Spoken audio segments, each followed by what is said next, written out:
Olá, começa agora o programa Transição, a visão espírita para um novo tempo. Hoje o tema espiritualidade e reabilitação, espiritismo e reabilitação. E para falar sobre esse tema, a nossa querida, particularmente uma pessoa que ao meu coração é muito, muito amada de muito tempo.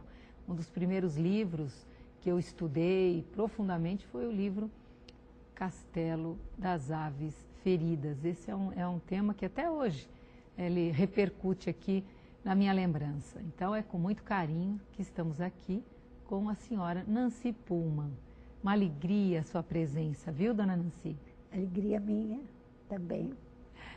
E esse tema, né? Como a senhora, uma espírita, trabalhando diretamente com reabilitação. Por favor, nos fale sobre a sua experiência. Como espírita, trabalhando diretamente na reabilitação, eu me posiciono como acompanhante, como espectadora, às vezes ativa, às vezes passiva, assim, envolvida nas circunstâncias que foram acontecendo na minha vida, aparentemente sem serem esperadas, nem serem preparadas. Agora, aos 9 anos, a minha idade de 9 anos, a família já toda morando em São Paulo, houve na minha casa um fenômeno de efeitos físicos. E foi interessante, porque justamente aos domingos era hábito da família e de parentes se reunirem numa espécie de um sarau familiar, né, que é a gosto tanto dos luteranos como dos mineiros. E numa dessas reuniões, o meu pai estava lendo uma notícia de jornal. Um senhor Mirabelli levitava. Sim. E dizia-se utilizado por espíritos de pessoas mortas. E meu pai comentava a instigante questão.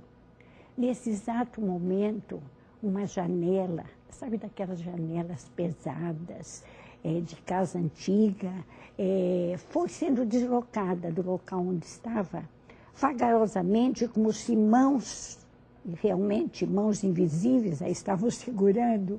Nós percebemos os parafusos destarrachando um por um e caindo, e a janela foi se debruçando sobre a sala, ficou entre as cadeiras e fez um rombo na parede, sem machucar ninguém, o que já era um segundo fenômeno, né? Que precisaria muito cuidado para que isso não ocorresse. Naturalmente, isso deixou a todos preocupados, procurando explicação. Um vizinho entendido notificou que certamente tinha entre as pessoas presentes algum médium de efeitos físicos e incutiu a ideia, convenceu a ideia de que só nos livros espíritas se acharia explicação. Eu me lembro que no dia seguinte meu pai foi procurar na cidade, encontrou na rua Riachuelo, se não me engano, a livraria chamada LAC, Livraria Allan Kardec. Se não me engano, a primeira da cidade de São Paulo. E comprou os livros que começou a estudar. Foram encaminhados, meus pais foram encaminhados para a Federação Espírita de São Paulo. O meu pai se achou muito à vontade no Instituto de Metapsíquica, naquele tempo, na própria federação. Era dirigido pelo professor Carlos Scholders, que era, então, professor da Escola Politécnica de São Paulo, e minha mãe se achou dentro das tarefas sociais da federação.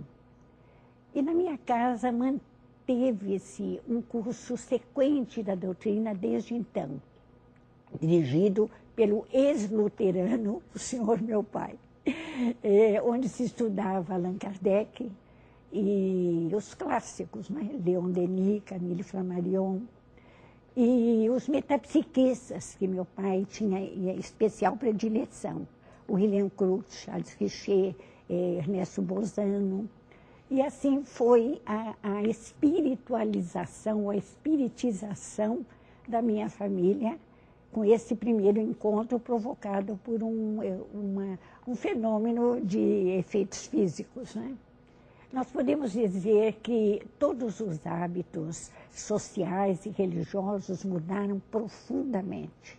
Os saraus de domingo foram substituídos pelas idas aos domingos à noite na federação.